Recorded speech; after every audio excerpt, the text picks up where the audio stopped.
president is finally taking much needed action to return education to where it belongs, and that's to educators closest to students in their classrooms. Congress created the Department of Education, and Congress is the one who gets to do anything in terms of its restructuring. It's important for us to continue to make sure that we have these avenues for civil discourse and disagreement.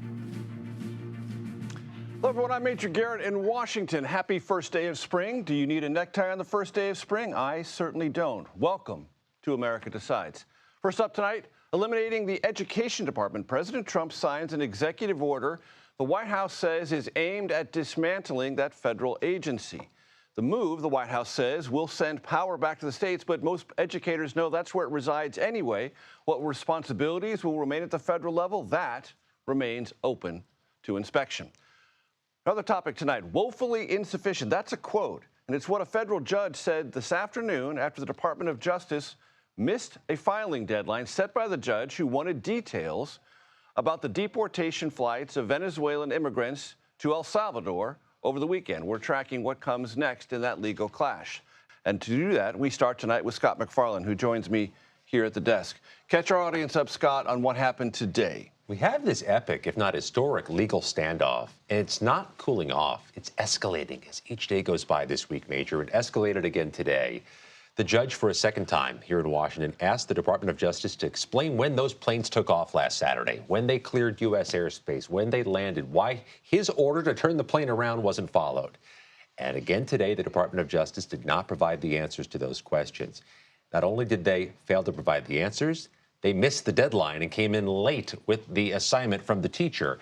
And what's more, they sent a lower-level Department of Justice official, perhaps too low, to say they may invoke a state secret defense to avoid answering those questions. And the judge's response was, that's all woefully insufficient. What are the implications of this state secret line of defense should it be asserted by the administration? Going to have to make their case as to why it should be asserted. The judge is making clear unequivocally they haven't made that case. He's going to order And if they here. did make that case, that would mean no judge can touch the underlying evidence. It also sets quite a precedent for what seem to be imminent future deportations. The judge is going to have a hearing on this state secret argument. That's likely to come in the coming days. There'll be a hearing tomorrow also to go through some matters. The judge wants to hear from somebody affiliated with the cabinet as to why this state secret thing is relevant in this case. These are pretty point-blank questions, some of which may be available immediately to the Department of Justice. They need no review to find this information, but that's, to a degree, adjacent to the big issue, not the big issue. There are judges' orders not being followed. There are judges' orders that are being disregarded or disobeyed, and that is a fundamentally pernicious, if not radioactive, problem. The underlying issue in terms of immigration is Tren this Venezuelan prison gang started about 10 years ago. They're human traffickers. They deal in drugs. They're extremely violent. Those who are in the gang in the United States clearly would qualify for deportation. Nobody disputes that. That's not what this is about. It's about the methods by which that's carried out, and if all of these Venezuelans rounded up and sent to El Salvador are actually members of the gang. It's another important development today in court.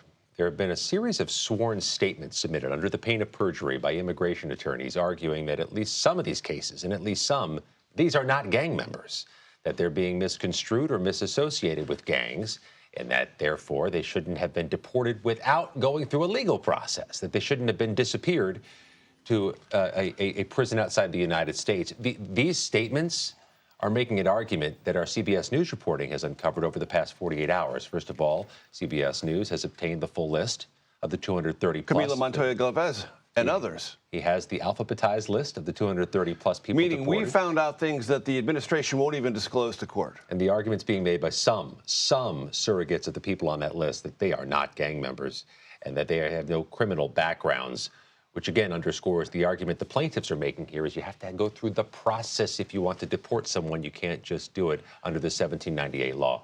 And there's this question of processing and deporting them to El Salvador, to a very tough prison in which gang violence and other things is somewhat common. Now you hit the political issue here. There are other filings made in court today in which the plaintiffs, the advocates for those deported, say this is some very terrible conditions, and there were terrible conditions during the deportation, crying on the plane, chaos.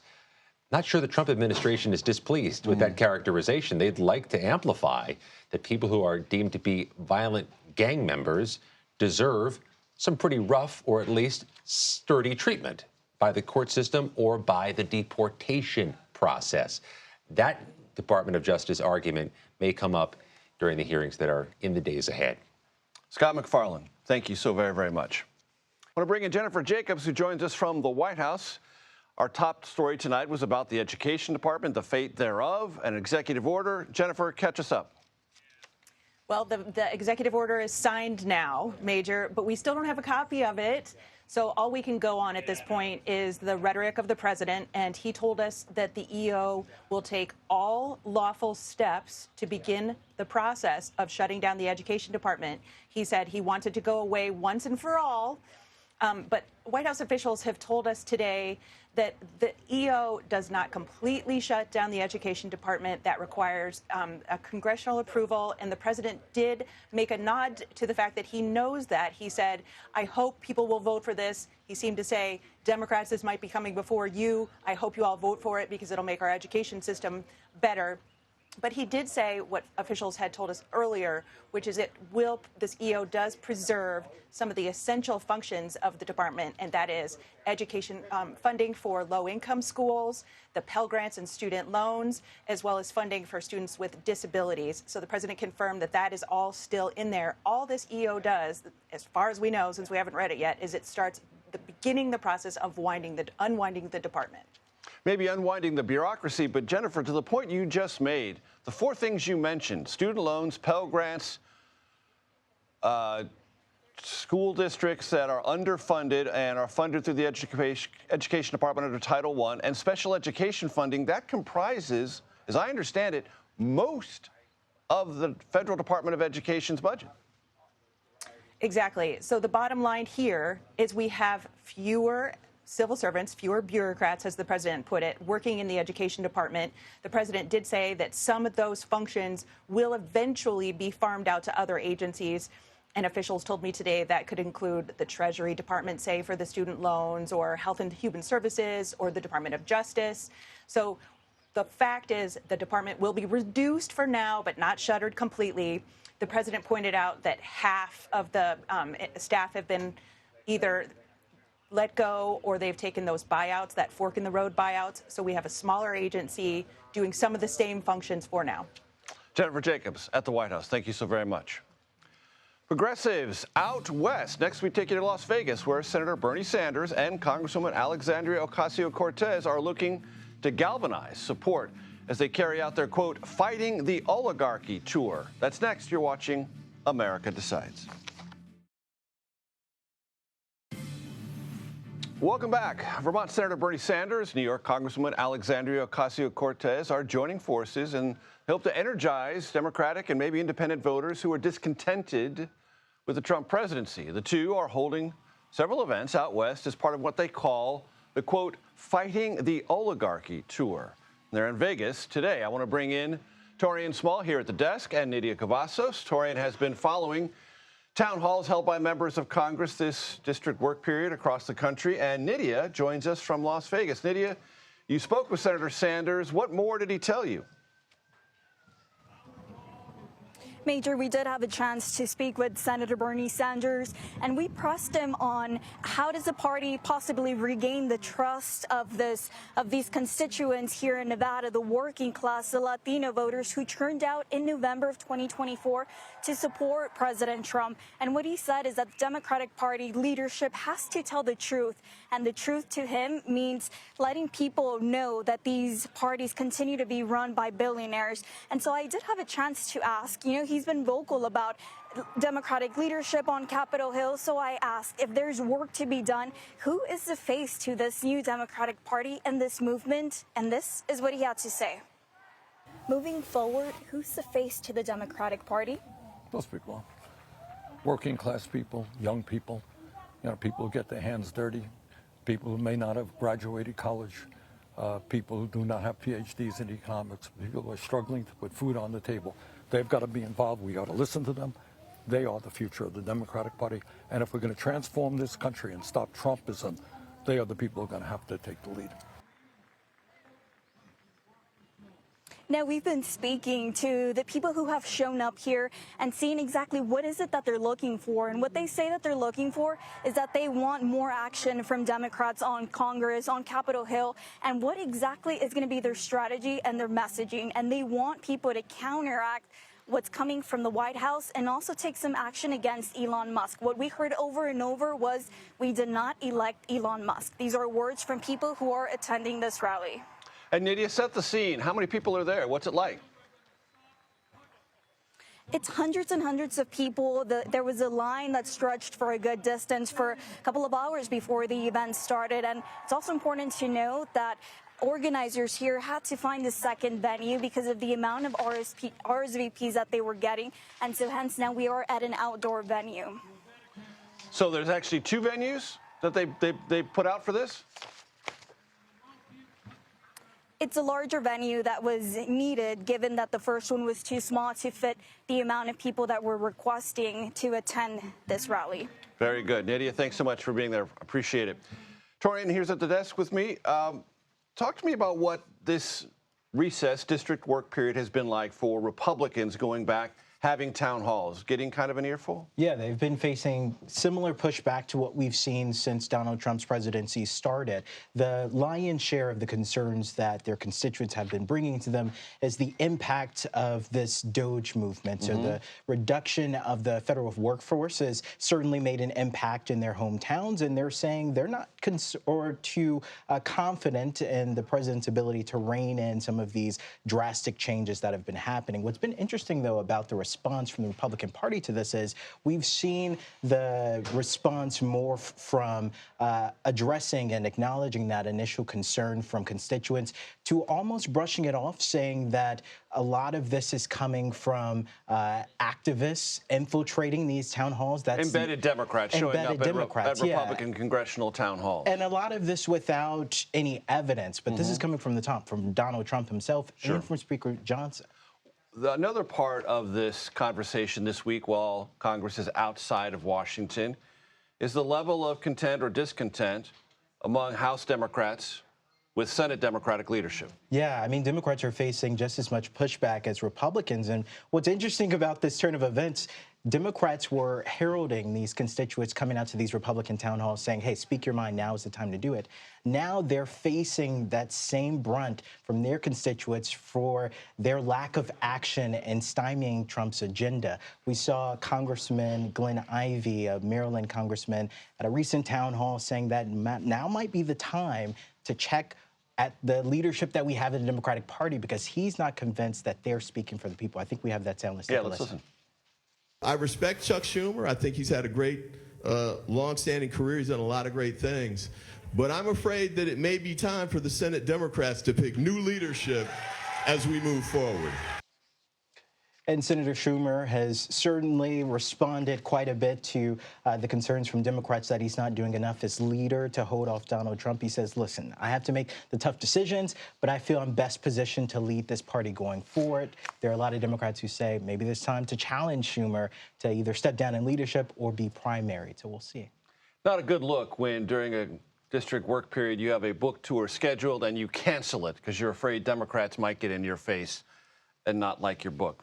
That's what Chuck Schumer did this week. Not a good look. Not a good look. And also, Chuck Schumer has to still respond to those threats from people to either challenge his seat or step down from leadership. He's going on a media tour for sure to talk about it. And one of those who might challenge him for his seat, Alexandria Ocasio-Cortez. Stay tuned for that. Torian Small, Nydia Cavazos in Las Vegas. Thanks so very much. Next, the ongoing legal fight over the Trump administration's deportation flights. We talked about it a little bit before. We're going to dig in more deeply now. We'll bring in our legal panel for those developments and much more. You're watching America Decides. Welcome back. Federal district judge said this afternoon the federal government, meaning the Trump Justice Department, quote, evaded its obligations, unquote, to answer that judge's questions about deportation flights involving undocumented Venezuelans in our country sent to El Salvador. I want to bring in our legal panel, Tom Dupree and Jessica Levinson. Tom served as the Deputy Assistant Attorney General for the Justice Department, and Jessica is a well-known and much-treasured CBS News contributor and professor at the Loyola Law School in Los Angeles. So, Tom, I want to start with you because, as Scott McFarland outlined at this desk a few moments ago, this is about an immigration situation, but it is also about a larger conflict between the administration and the federal judiciary, with words like defiance, failure to live up to obligations, and possibly ignoring something that the administration disagrees with, and while it ignores it, trying to create a political atmosphere where impeachment and other kinds of things are suggested. That's right. There's a lot going on here, and I don't think we've quite crossed the line into constitutional crisis yet, but we are in what I would say is a constitutional showdown. And it really gets to one of the fundamental questions under our structure of government. Basically, how much authority does the president have to unilaterally conduct these removal operations? In the view of the administration, the statute that he's acting under, the Alien Enemies Act, which is an old statute, hasn't really been invoked since World War II, but it's still on the books. Still on the books. And in the president's view, he is lawfully exercising his authority and is not subject to pretty much any sort of judicial scrutiny or review. Judge Boasberg appears to see it a little differently. I think he's still wrestling a little bit with precisely what his role is, but at a minimum, he's asked the Justice Department a series of questions that, in his words, the department has evaded, at least for now. And Jessica, those who represent the interests of these deported Venezuelans say, look, at least prove in court that they're members of this gang. And the administration seems less interested in that, like providing actual evidence. Well, that's right. And that's partly based on the language of the statute that you were just talking about, this very old 18th century statute, the Aliens Enemies Act, where I think there's some question as to how much you have to prove. Now, they're looking at a portion of that statute that is triggered not in wartime, but in the situation where you have an invasion or a, quote, predatory incursion.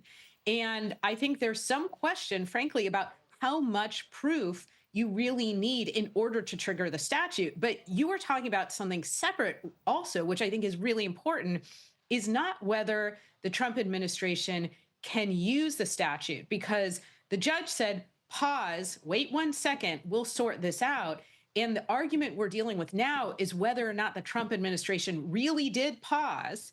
And specifically, the argument is the Trump administration won't come forward with evidence indicating whether or not they followed the judge's order. I love Tom's comment that this is a showdown, but not yet a crisis. And this really goes to designated powers of the president, which are in many cases vast. The Economist, as it so frequently does, I think, has encapsulated this. And the control room is going to be very angry with me because we don't have a graphic. So just listen to me. I'm going to read from what The Economist wrote today. What Mr. Trump appears to be claiming is the right to designate people as gang members on what evidence is unclear and send them to be locked up in a country where torture is common and gang suspects can be held indefinitely without trial. You don't have to be a tattooed Venezuelan, so writes The Economist, to be worried by the suspension of habeas corpus. Break that down, Tom. Sure. Well, look, far be it above me to quibble with The Economist, which generally is right in most things. And look, I think the point they're making here is a fair one, is that the consequences for these individuals is unquestionably severe. They've been removed from the United States and placed in very oppressive conditions, to say the least. But I think the question is whether the administration is properly asserting its authority. And to Jessica's point, the president can exercise this authority provided that we're in a state of war or if there's some sort of invasion. And so I think the legal question here may boil down to whether or not you basically have to take the president at his word when he says that in the view of the administration, we're either in a war situation or an invasion situation, and he can properly invoke that authority. And whether that determination is something that a judge can look at or second guess. And Jessica, anyone who is in this country illegally can be deported. That's a fact. Anyone who is a criminal in this country can be deported, and even more rapidly. There are other procedures by which to carry this out. There are, but this particular statute reduces a lot of those procedures or that process. And this Which is may be why the administration is using it. Well, I think that's exactly right. And I think that's why we have seen for a while now that, one, the president laid the groundwork by saying that this Venezuelan gang was a group of foreign terrorists, that it should be designated as foreign terrorists. Two, you see in the executive orders, the administration, since Inauguration Day, has been using words like invasion and predatory incursion, again, laying the groundwork for using the statute, which in my mind makes it much easier to deport people if you can point to them and say, it's a predatory incursion, they pose a national security risk. I'm paraphrasing the statute on that part, and therefore we don't have to go through all that timely and resource-heavy process. We can say, here's the plane. Tom, it feels, as so many of these situations do right now, as if the administration, the Justice Department under President Trump, is spoiling for a fight before the Supreme Court.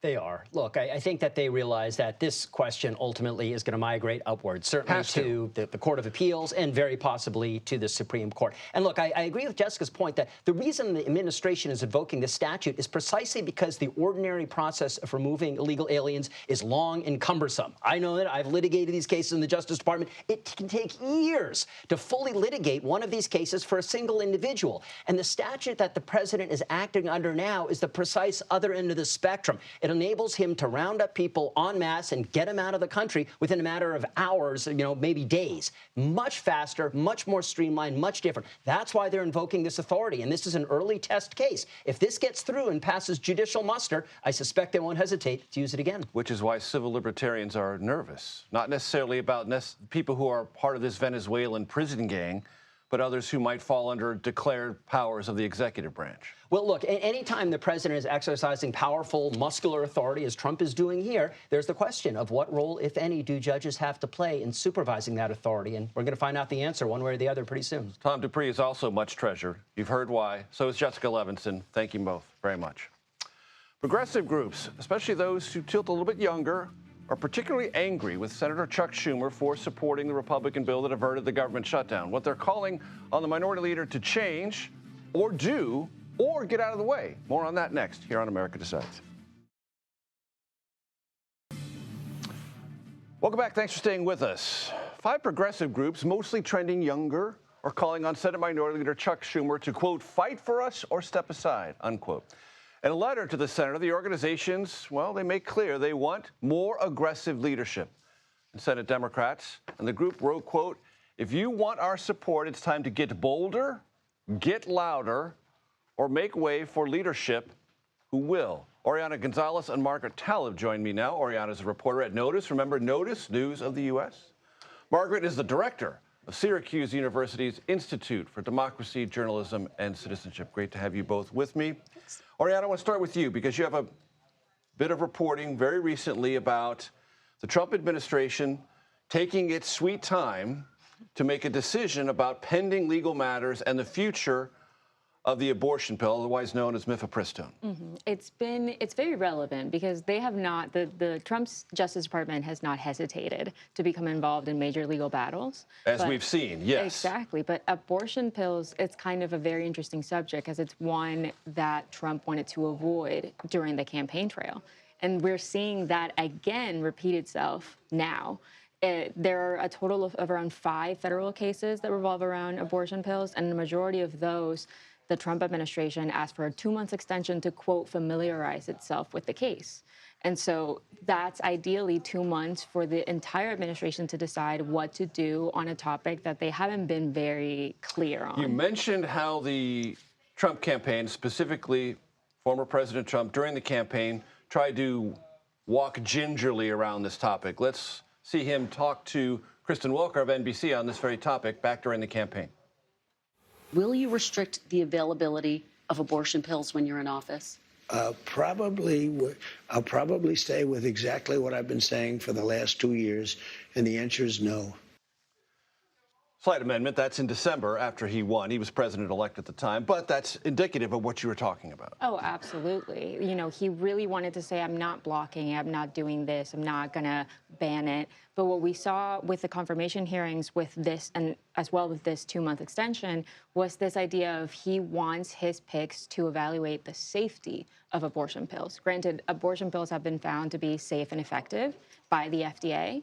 And so when he's talking about that safety, it could be reimposing all of these restrictions that abortion pills used to have. And Margaret, for those who are very close to this issue, this wait-and-see period is not reassuring.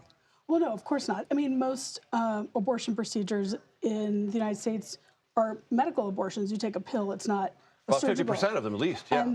And public support for this is huge. And this was those assurances that he gave were a predicate for some of the voters, especially women voters, who said, I'm voting on pocketbook issues. I trust him better to or immigration reduce or something inflation, else, right? or it could be border controls or whatever. So I think if this becomes an entry point to going back on that commitment or almost commitment, it could be really problematic for Republicans in the midterm elections.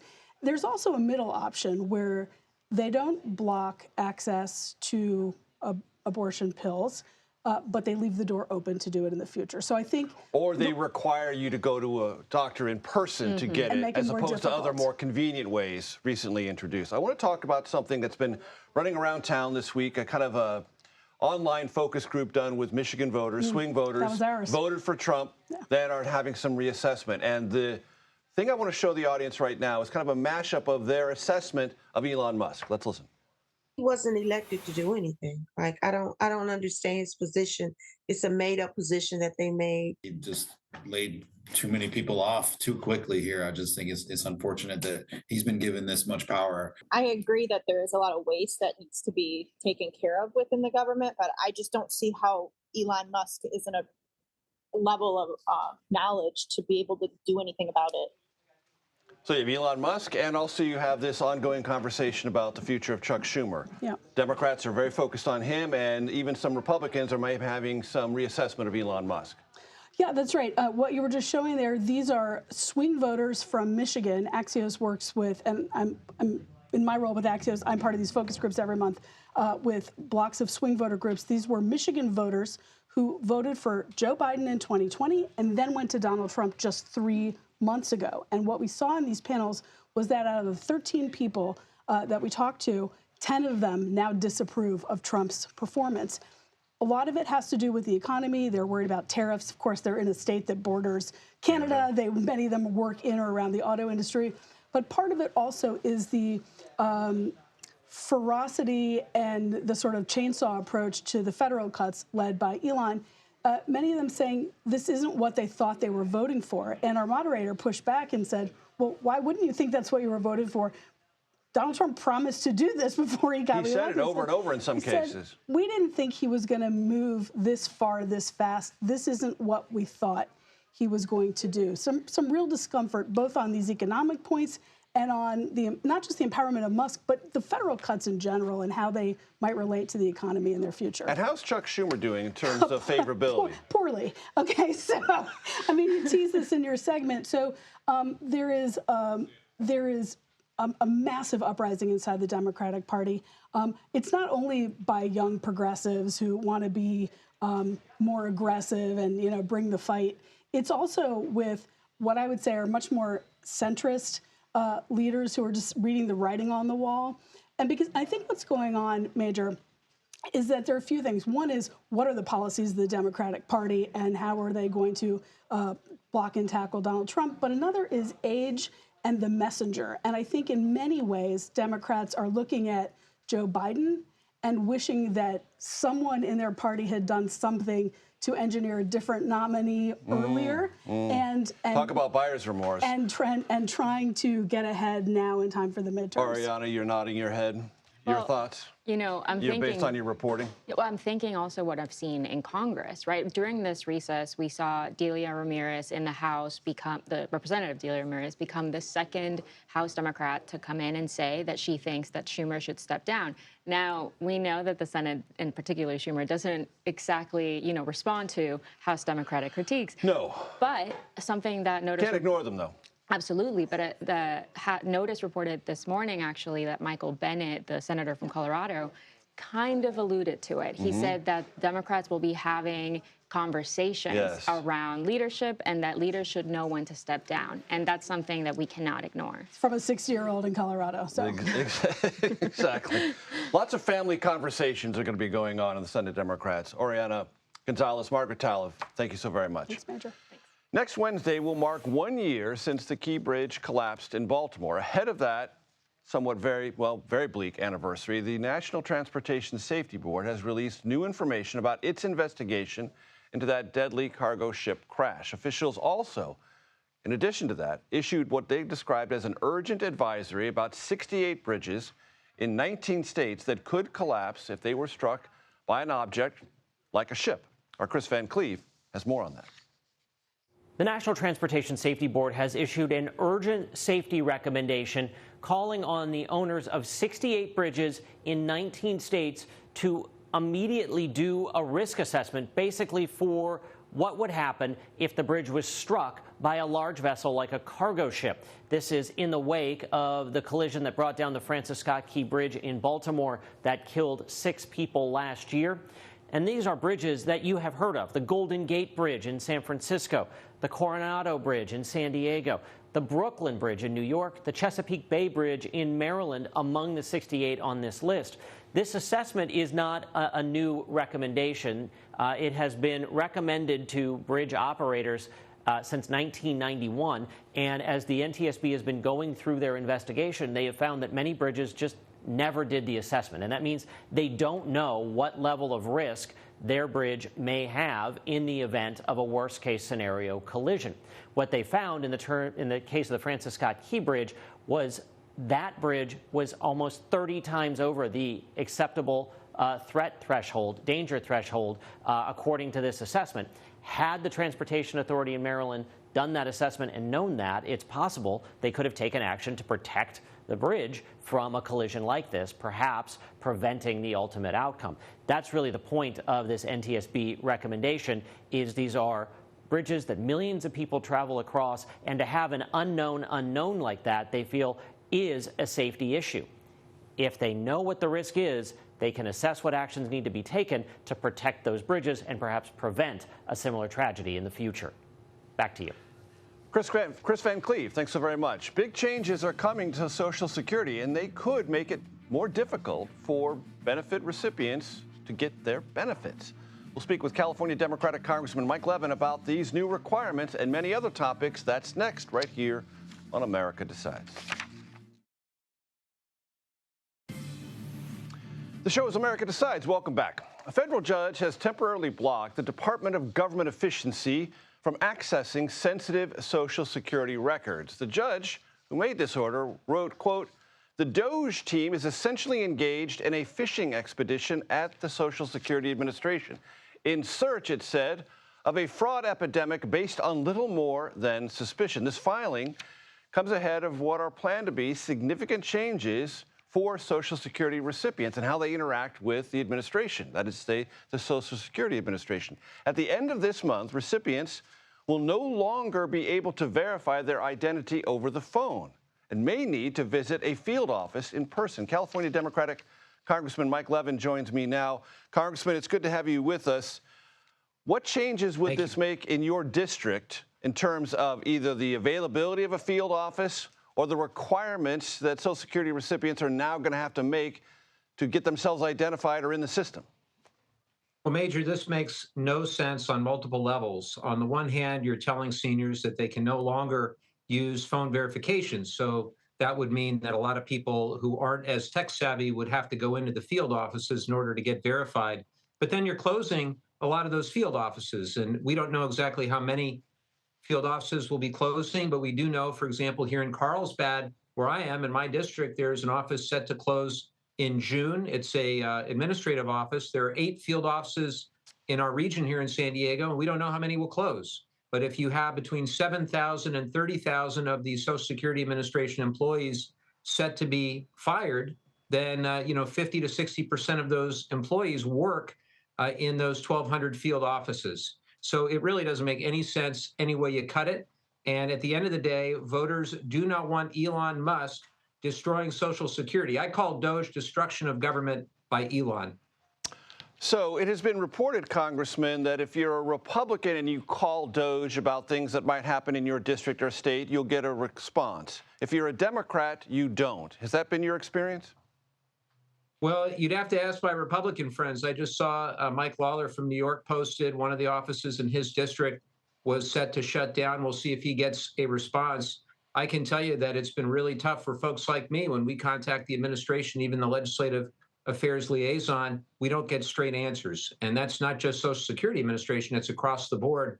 But I do think a lot of these cuts, there have been, buyer's remorse in the sense that my Republican colleagues have recognized that this DOGE activity is a far cry from actual efficiency. It is destruction from within. And a lot of them are quietly fed up.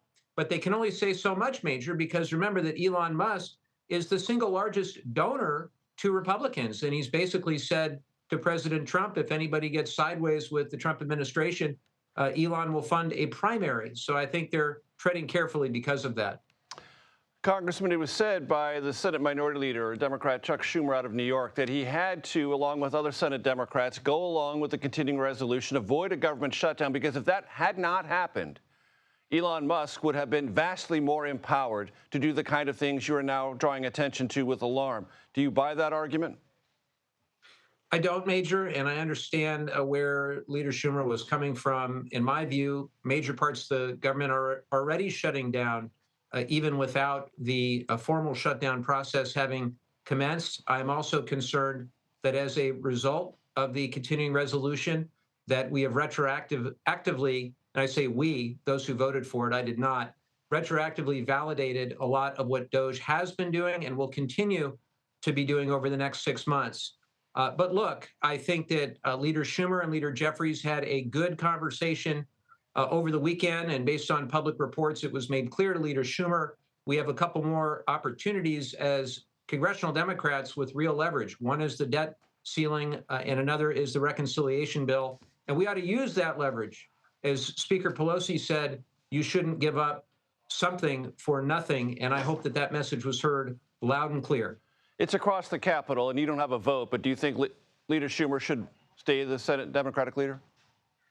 Well, as your guest just said in your last segment, ultimately it's up to the senators to decide that. We don't like when the Senate noses into the business of the House and vice versa. But I can tell you that there was profound disappointment across the House Democratic caucus, and it surely was not left versus right or anything like that. It was just those of us that think that now is the time to fight versus those that were willing to go along. And these are not normal times. These are not normal circumstances. And I believe that a fight is needed in order to stand up for our values, stand up for the Constitution itself. And I'm on the Appropriations Committee. I care very deeply that Congress has the power of the purse that's being completely steamrolled by Elon Musk and with the willing participation of congressional Republicans. Very quickly, Congressman, 30% of the federal workforce is made up of veterans. There's an effort to bring them into the federal workforce. How is that affecting your district, meaning the cutbacks in the size of that federal workforce? It's such a shame, Major, and I appreciate you bringing it up. You know, here in San Diego, we have a huge veteran population. My experience, having been on the Veterans Affairs Committee for a number of years, the federal government is a great way for our active duty military to want to continue their service in their post-military career. And we've got so many great veterans who are serving, whether it's the VA or the Department of Defense here locally or across the federal government. So for all of these cuts that you see, you've got great veterans across the federal government who are being fired. And in many cases, these are veterans who are just promoted. You know, you can be a probationary employee if you were just made a supervisor or a manager. And that happened to a lot of our great veterans. I am trying to get legislation with my colleagues to hire back those veterans because we owe them better than this. This was really a ready, fire, aim by Elon Musk. Democratic Congressman Mike Levin of California, thanks so much, sir. Appreciate it. Prominent Republicans in the House and Senate have called on President Trump to think twice before making what they describe as unilateral changes regarding America's relationship to NATO. We'll head to the Pentagon for more on that. That's next, right here on America Decides. Welcome back. Here's a trivia question. In the history of the North Atlantic Treaty Organization, or NATO, when is the only time the alliance invoked Article 5? Article 5 says an attack on one member nation is an attack against the entire alliance. The answer? One day after the 9/11 attacks.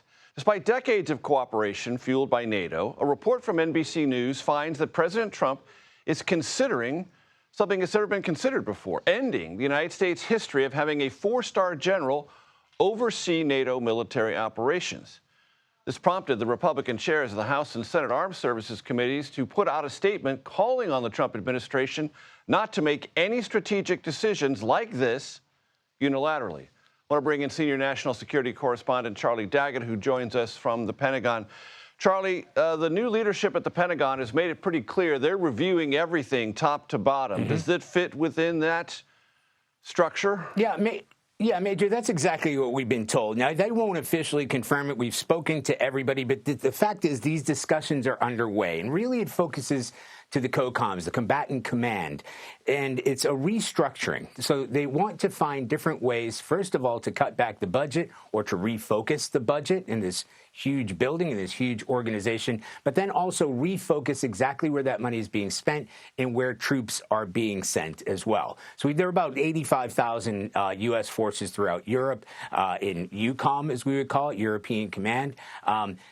They would be responsible under that sort of SACEUR, the Supreme Allied Commander of Europe, as you said, traditionally held by an American four-star general, would be under that command. But we also have CENTCOM, at least 40,000 people around the Middle East area. So they're taking a close look at that. So in terms of when we ask those questions, you say, yes, of course, there is going to be a reshuffle. We're talking about a refocusing.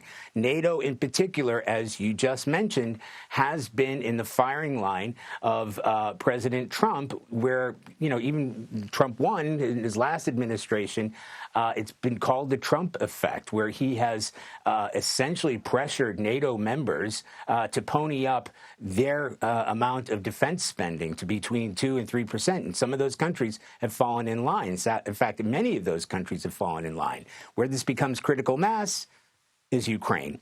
Because if you are going to be the U.S. general in charge of Europe, your number one priority at the moment and looking forward is going to be Ukraine. All the weaponry, all the aid, some of the strategy, some of the intelligence, all flows through that command. And Charlie, would this, if it were to happen, essentially deprioritize U.S. attachment to NATO?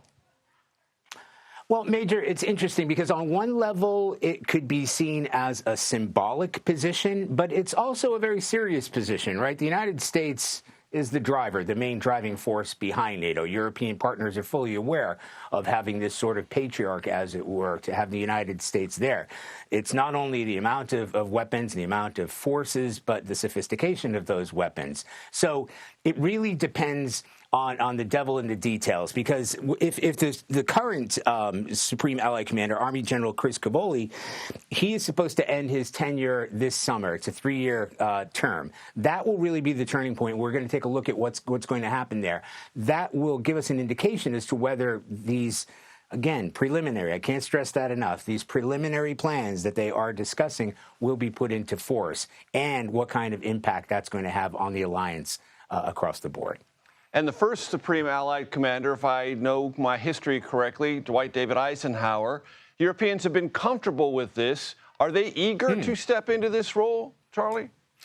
Well, you know, first of all, it's going to be a little bit difficult because they're going to have to come up with that person, right? So the second in command, if you want to put it that way, has traditionally been a British officer.